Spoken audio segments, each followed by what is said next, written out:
a concepção de Estado ateu, ela surgiu na União Soviética. Então, é importante a gente recuperar rapidamente o porquê disso. Então, lá no comecinho, eu falei sobre a concepção de Estado laico, a partir de uma revolução. No caso da União Soviética, foi parecido, mas não foi idêntico. Então, quando a União Soviética, aliás, quando ocorreu a Revolução Russa em 1917, ocorreu, portanto, uma guerra, gente. Foi um enfrentamento, isso sem falar depois da Guerra Civil, que eu vou citar um pouquinho ali daqui a pouco. Nesse circuito da Revolução Russa, portanto, do enfrentamento para o estabelecimento da Revolução Russa, a Igreja Ortodoxa, para quem não sabe, é a igreja que representa a outra metade do Império Romano que se fundiu lá, que se dividiu lá atrás, tá? Então, portanto, a Igreja Ortodoxa, ela é predominante, não existe história de Rússia se não passa pela história da Igreja Ortodoxa. Então, a Igreja Ortodoxa, ela tinha uma participação íntima com o regime monárquico e feudal, praticamente, porque a Constituição, vamos dizer assim, liberal da Rússia era uma piada, né, diante do czarismo. Então, quando o partido bolchevique consegue tomar o poder, né, ele consegue tomar o poder para cima também da religião ortodoxa, ou seja, a religião ortodoxa, ela tomou um partido ali, ela tomou um lado, e não foi o lado dos bolcheviques, não foi um lado da classe trabalhadora. Então, o primeiro ponto é isso, tá? E aí, essa posição da religião, aliás, da igreja, né, como instituição, ela nunca mudou, né? Na verdade, ela passou por nuances durante o período todo da União Soviética, né? Mas ela não mudou, ela nunca foi favorável de forma convicta ao regime soviético, né? E aí, o que o regime soviético tem, gente? Eu separei aqui para mostrar para vocês que pouca gente conhece, inclusive por causa disso eu vou pôr até na tela. Pronto. Janela. Pronto. Olha aí, gente, artigo 13. Esse é o artigo 13 da primeira Constituição da União Soviética. Artigo 13. A fim de garantir aos trabalhadores uma verdadeira liberdade de consciência, tá? A igreja deve ser separada do Estado e a escola da igreja. Aí estamos falando da educação, que a gente nem tocou, né, Lucas? Aqui né, a União Soviética é muito, muito rigorosa com isso. Era, né? E o direito de propaganda religiosa e antirreligiosa é concedido a todos os cidadãos. Então, gente, aqui é o primeiro anúncio de um Estado ateu, né? E aí, respondendo à pergunta do Ian. No meu entendimento, Ian, e aí assim, a gente separou, a gente vai deixar aqui na descrição do vídeo todas as constituições da Rússia. Se você pega uma por uma e vai vendo, né, a gente vai deixar até com os números dos artigos que falam dessa questão da relação com a religião. Você vai ver que tem uma gradação. O Estado, ele começa dessa forma, né? Então, essa expressão, essa Constituição que eu coloquei aqui, que está na tela, é a de 1918, que é a primeira da União Soviética. Na segunda, da 36, é parecido. Vai acrescentar ali alguma coisinha ou outra. Na quarta, na terceira, quer dizer, na verdade é quarta, que teve uma no 24 que não mudou muita coisa. Na quarta, que é 78, aí você vai ter uma proibição proibição ao fomento do ódio contra a religião. E aí você vai entender daqui a pouco por que tem esse... Eu vou tentar trazer alguns elementos aqui. No começo da União Soviética, então, portanto, o enfrentamento foi feito, sim, contra a Igreja Ortodoxa, que era a predominante na União Soviética e ainda é até hoje na Rússia, né? Esse enfrentamento foi feito E ele consistiu, principalmente, em garantir uma radicalidade na separação Estado e religião. Então, as propriedades da igreja foram expropriadas pelo Estado soviético, o clero saiu completamente, lógico, de todo o poder decisório da União Soviética, da Rússia, portanto, extensiva à União Soviética. Enfim, todas as medidas de distanciamento foram tomadas, né? Todos os privilégios, e eram muitos privilégios, do clero foram cortados, né? Inclusive, até comparando com o do Brasil, né? Do Brasil, quando o Brasil determinou pela Primeira República, pelo Estado laico, ela continuou bancando, o Brasil continuou bancando por um ano a formação de padres. Olha só, é uma curiosidade. Na União Soviética, não, passou a faca, acabou, sai fora, né? E aí, a partir daí, houve uma construção que foi necessária, e esse ponto eu vou defender, e aí, por que eu estou dizendo isso? Porque eu não defendo a concepção de Estado ateu, tá? Eu sou um marxista, leninista, trotskista, né? E eu não defendo a concepção de Estado laico.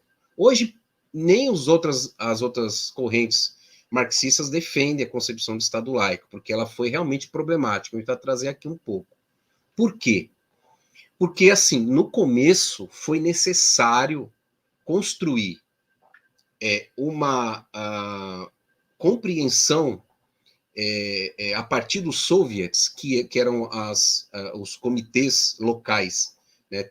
É por isso que a União Soviética tem esse nome, né? União de Soviets, União de Conselhos Regionais, ou seja, os trabalhadores fizeram discussões nos soviets, no sentido de que a religião, a instituição religião é perniciosa para a revolução, no sentido de que ela não primeiro, ela não concorda com a revolução, e segundo, porque ela nada tem a oferecer para a revolução socialista, naquele contexto russo, tá? Nós estamos falando aqui da experiência russa, só, tá? Da experiência russa e soviética.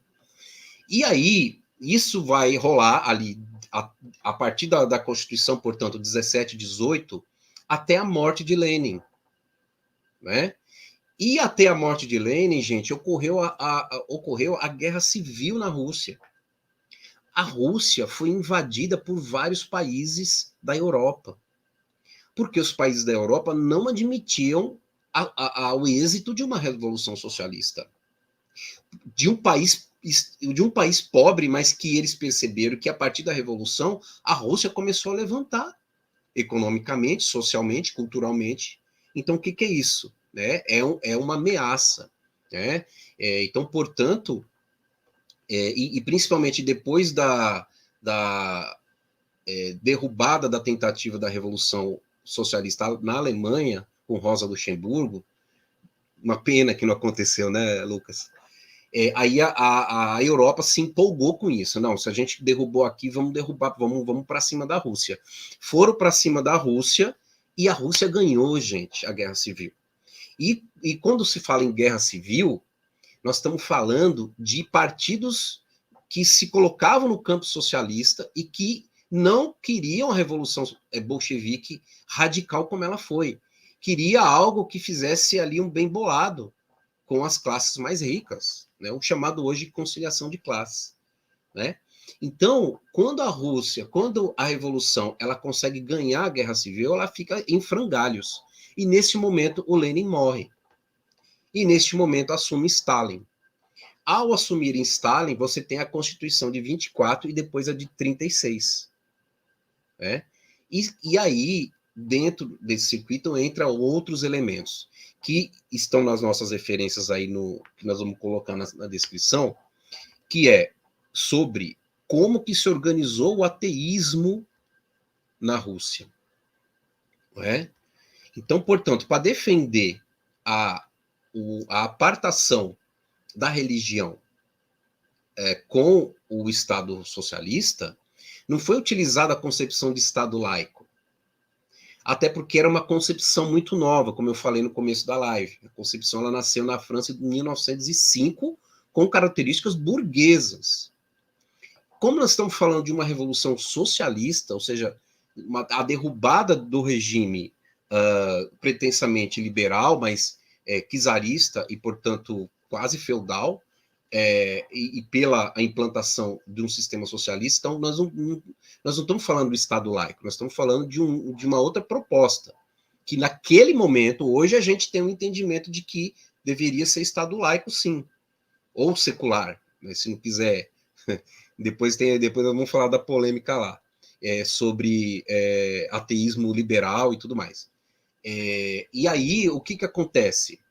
Acontece que os militantes do partido, principalmente, que se preocupavam com isso, organizaram se uniram numa organização chamada União dos Militantes Sem Deus. Né? Então, quem traz bastante sobre isso aqui é o Jorge Minoir, que eu já mostrei. Aqui na página, começa na página 638, né?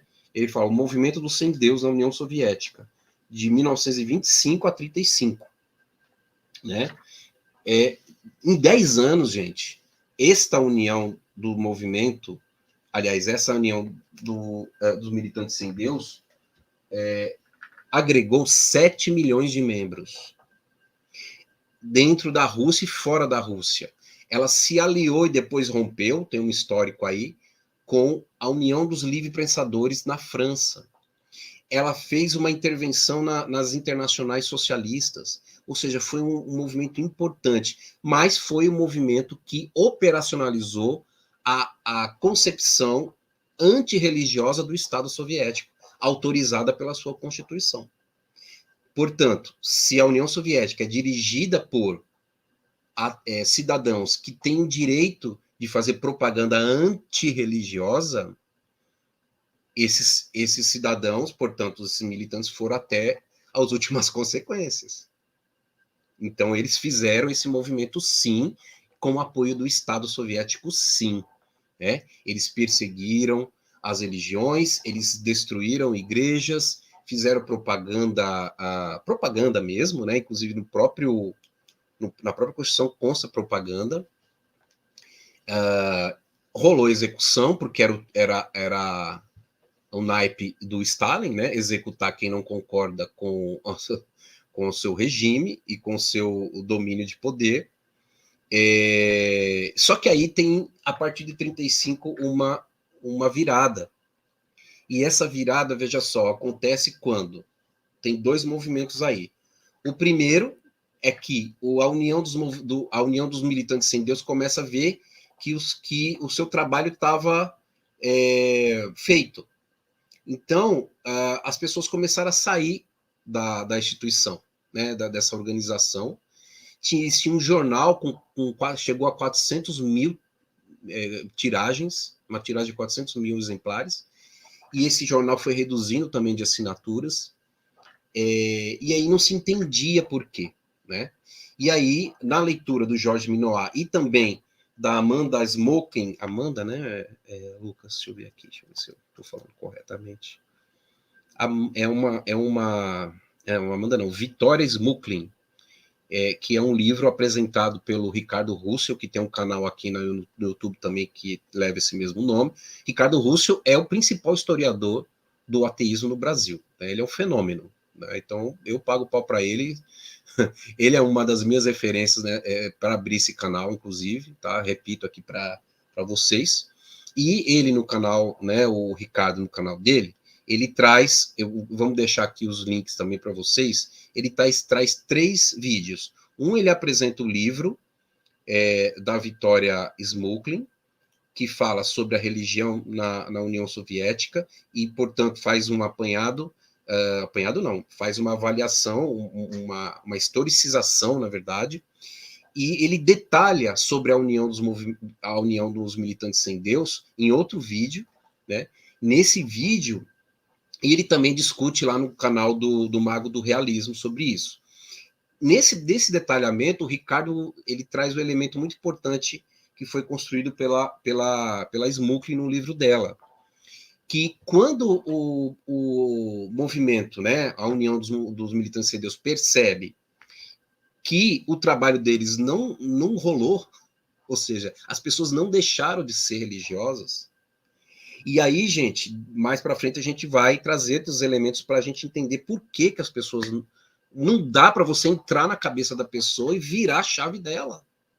E infelizmente os camaradas cometeram um erro muito grave, né? Mas aí eles perceberam que, porra, nós fizemos tudo isso e não conseguimos tal. O que eles tentaram fazer?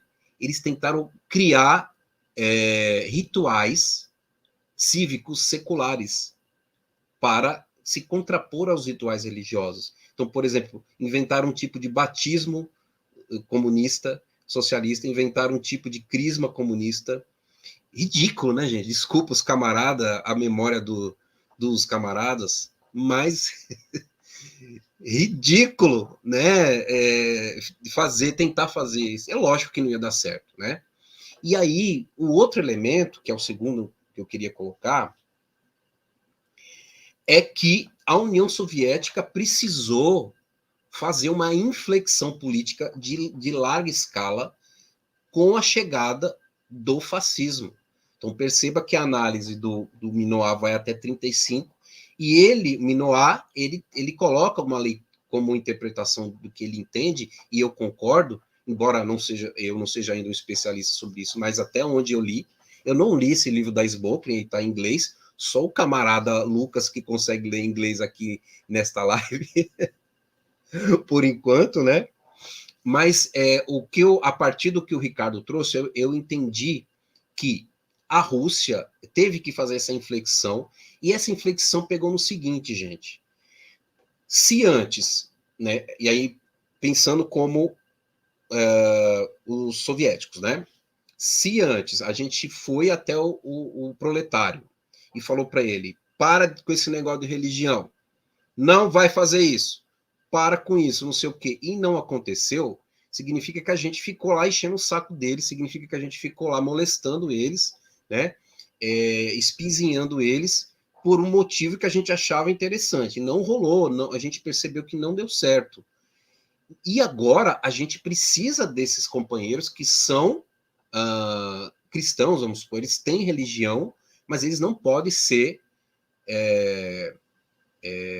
eles não podem ser conquistados pelo fascismo.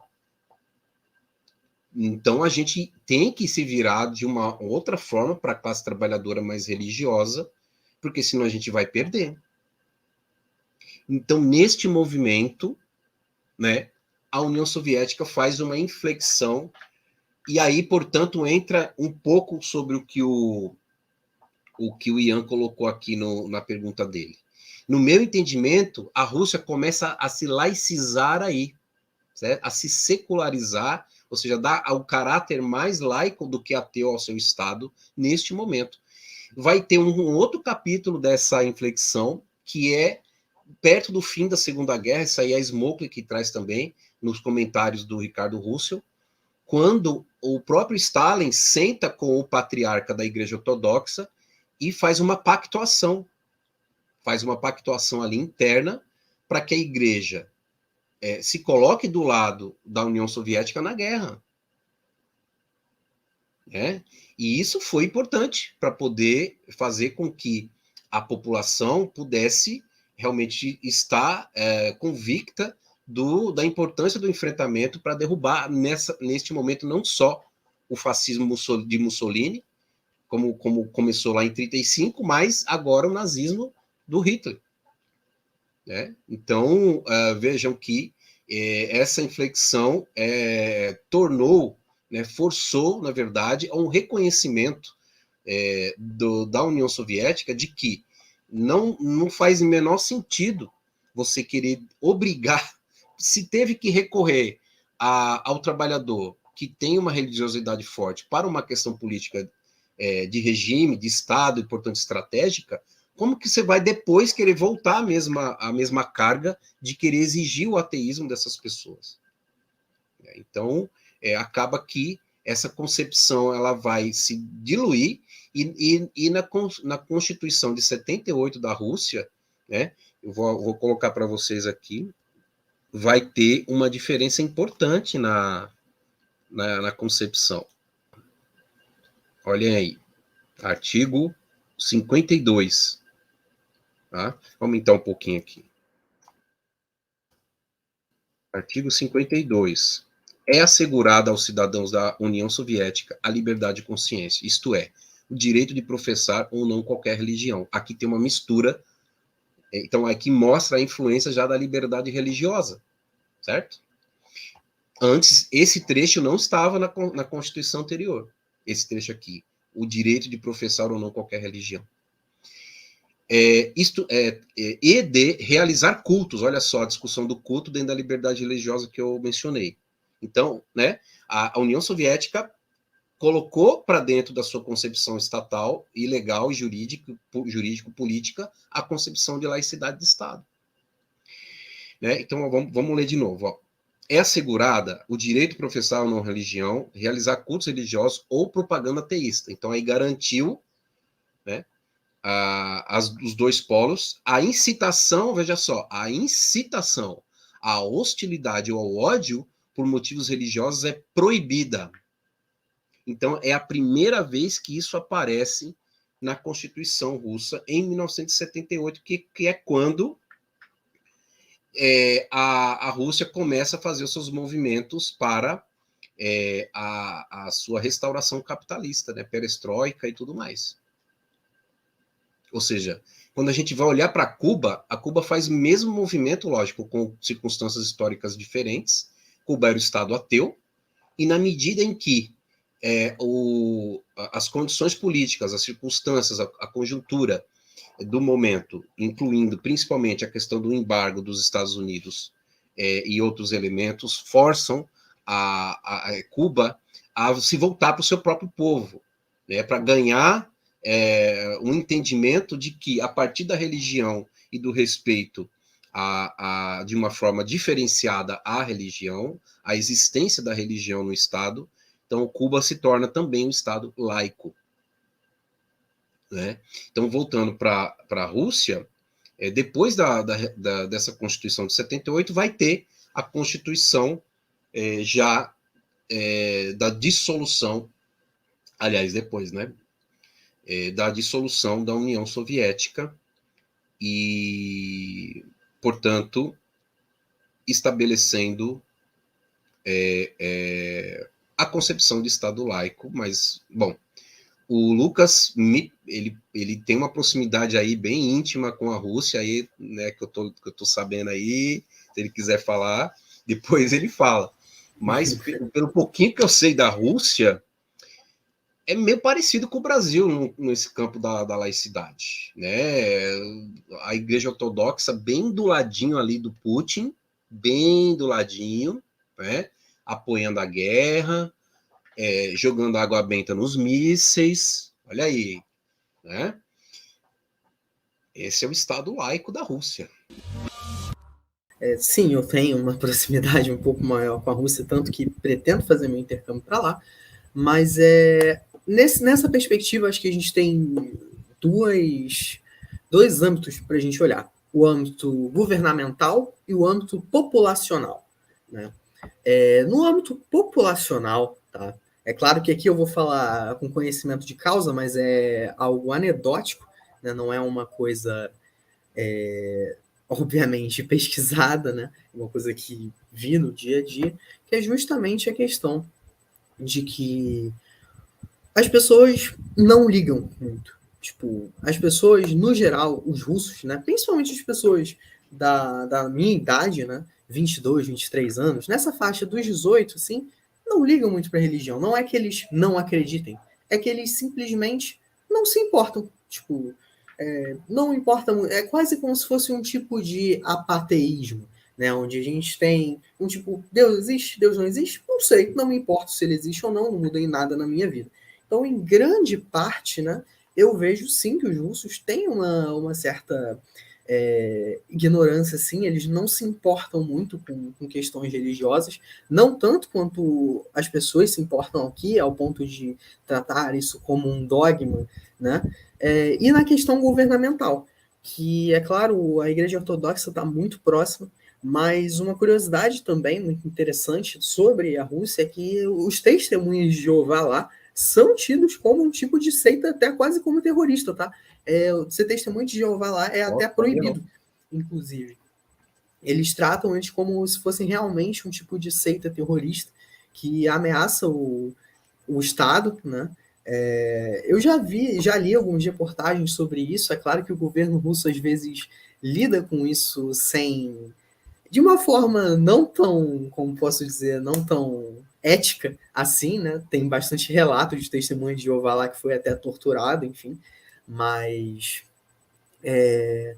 eles têm uma proximidade muito grande com a Igreja Ortodoxa, né? Até mesmo quando você vê a questão do calendário deles, eles comemoram coisas como o Natal em datas diferentes da nossa comemoração aqui. Então, são sim coisas bastante distintas e a Igreja Ortodoxa uma ela tem uma ligação forte com o governo russo, muito embora Sim. não necessariamente a população russa seja tão adepta assim a ela, né? Inclusive, nós vamos deixar um vídeo aí nas referências como curiosidades, né? Referência de curiosidades. Tem um vídeo muito legal, gente, que é de uma linguista. Deixa eu ver aqui para não falar errado o nome dela. O canal dela chama-se Sonhei que Estava na Rússia. É uma russa que mora no Brasil e ela trabalha como linguista, né? Ela é linguista. O nome dela é Lisa. E ela neste canal traz elementos da Rússia. Então tem um vídeo que a gente deixou que se chama Os Russos São Ateus, tudo sobre a religião da Rússia. Então ela fala exatamente isso que o Lucas falou e dá detalhes, né, de como foi e como é a Rússia hoje com a religião. Então, de fato, tem um afastamento, ou seja, as gerações que passaram pela União Soviética, elas meio que não ligam muito para a religião.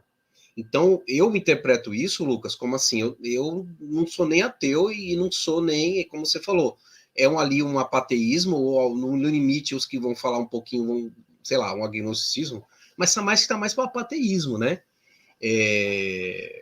Eu tenho interpretação mais ou menos nessa linha, né? Ou seja, tem uma parcela grande lá que é sem religião, embora tenha uma parcela grande que é a principal, que é a Igreja Ortodoxa, né? Enfim, para vocês perceberem que os russos nunca deixaram de ser cristãos ortodoxos, assim, na sua maioria. Então, portanto, os companheiros realmente cometeram um erro grave, na minha opinião, repetindo, tentando implementar um Estado ateu propriamente. Então, portanto, o que a gente tem, finalizando essa abordagem aqui, o que a gente tem, portanto, de Estado ateu diante dessas referências que a gente trouxe, não é uma concepção, né? Para vocês verem que não existe nas constituições russas, aliás, Rússia e da União Soviética, em nenhum momento diz que o Estado é ateu. Então, quem dá o nome é quem interpreta. E aí, eu interpreto que o Estado russo, portanto, a União Soviética, ele foi um Estado que tentou ter uma postura ateísta de Estado, né? Então vamos chamar Estado ateu? Vamos, mas somente até 1935. Aí, enfim, pretendo estudar mais sobre isso para ver se até onde a gente levantou, né? Depois de 35 começa uma inflexão que não voltou mais. Tanto é que o próprio movimento, acho que é o Minowa que fala isso, a própria União de Militantes Sem Deus, depois da Segunda Guerra Mundial, onde, né, para quem estiver assistindo agora e achar que quem ganhou a Segunda Guerra, foram os aliados por parte da Inglaterra e dos Estados Unidos, não, senhor e não, senhora, foi a Rússia, tá, gente? Os camaradas que perderam 25 milhões, se eu não me engano, de pessoas na guerra, mas quem segurou a onda da Alemanha, porque se a Alemanha tivesse dominado a Rússia, nós não estaríamos aqui hoje. Lucas? Certamente nós não estaríamos aqui hoje. Nem vivo, eu não estaria vivo. Com essa, sendo negro de pele clara, certamente. Não, eu também não teria, não, porque eu não sei embora se a gente minha estaria pele aqui, seja não. branca, eu sou miscigenado, né? Pois é. Então, quer dizer, se não fosse a Rússia, né? Então a Rússia que a primeira bandeira que foi enfincada em Berlim foi a bandeira da União Soviética, tá, gente? Então, isso é muito importante dizer. Mas aí, enfim, a União dos Movimentos dos Militantes Sem Deus tentou fazer uma retomada e não rolou. Não rolou mais. Então, sobre o Estado ateu, é isso. Então, o Estado ateu é um momento da Rússia. Então, quem vai associar, acho que é importante dizer isso, né, Lucas? Quem associa socialismo de uma forma automática com o ateísmo está errado. Você dá para associar, do ponto de vista filosófico, a possibilidade de um ateísmo materialista, vamos dizer assim, do ponto de, hoje está mais para discussão, e aí o David Ribeiro, se estiver assistindo a gente em outro momento, pode ajudar a gente, mas hoje associado ao fisicalismo, né? Dentro da discussão na filosofia da religião. Aí sim. Então é dentro da discussão da filosofia como academia. Agora, atrelamento político não existe. Atrelamento político direto, tá? Então, a ameaça comunista, ela não vem, primeiro que não é uma ameaça, e segundo que ela não vem com o pacote do ateísmo. E terceiro, que o ateísmo é uma coisa boa, tá bom?